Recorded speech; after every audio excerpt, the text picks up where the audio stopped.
আসসালামু আলাইকুম ওরহমতুল্লাহ। তাম পৃথিবীর প্রতিটা মুমিন মুসলমান অমুসলিমরা পরকালীন বিশ্বাস করে না। আল্লাহর উপরে, নূর নাবিজির উপরে, আসমানি কিতাব কোরআন পাকের উপরে ঈমান আনে নাই দেখে তারা পৃথিবীতে হিংস্র, অমানবিক, অমানসিক সকল আচরণ তাদের পক্ষে মানায়।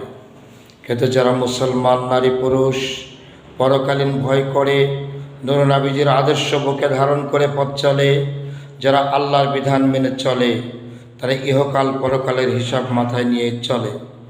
তাই বিশ্ব অমুসলিম, ইয়াহুদি, নাসারা, খ্রিস্টান, হিন্দু, বৌদ্ধ, চাকমা, সাঁওতাল, টেপরা, অমুসলমান, কাফের, বেঈমান যুগ যুগ ধরে পৃথিবীর শুরু থেকে পর্যন্ত শুধু নির্যাতন, জুলুম, অত্যাচার, অবিচার, অমানসিক আচরণ দিয়েই প্রমাণ করে তারা মুসলমান নয় এবং তারা মুসলমানের শত্রু।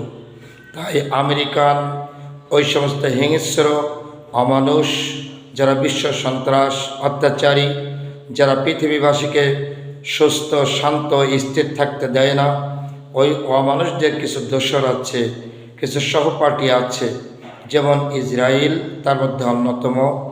ইসরায়েলের সমসাময়িক, এমনকি তার থেকেও অমানসিক আচরণ এই ভারতবর্ষের এই যে সমস্ত উগ্রবাদ হিন্দু, এরা বাবরি মসজিদকে নিশ্চিহ্ন করেছে।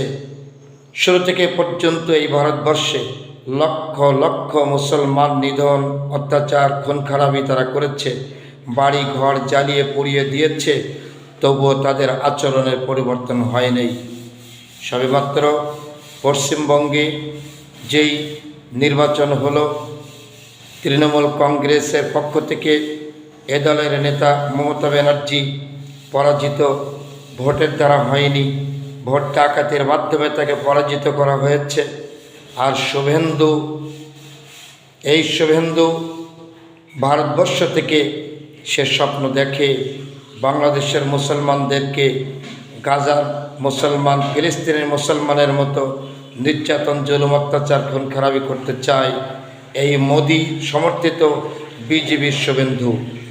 বাংলাদেশের মুসলমান তাকিয়ে বসে দেখবে না। বাংলাদেশের মুসলমান মরতে জানে। বাংলাদেশের মুসলমান প্রতিশোধ কাকে বলে তা দেখিয়ে দিয়েছে ৭১-এ, এখনও দেখিয়ে যাচ্ছে। বাংলাদেশের মুসলমান মরতে পারে কিন্তু মাথা নত করে না।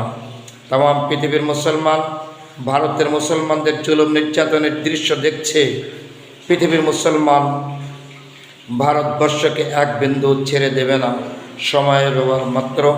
এই মোদী সরকার ভারতের মুসলমানদের উপরে যে পরিমাণ জুলুম নির্যাতন চালিয়েছে, এটা ভারতের এই উগ্রবাদী হিন্দুদের ভোগ করতেই হবে।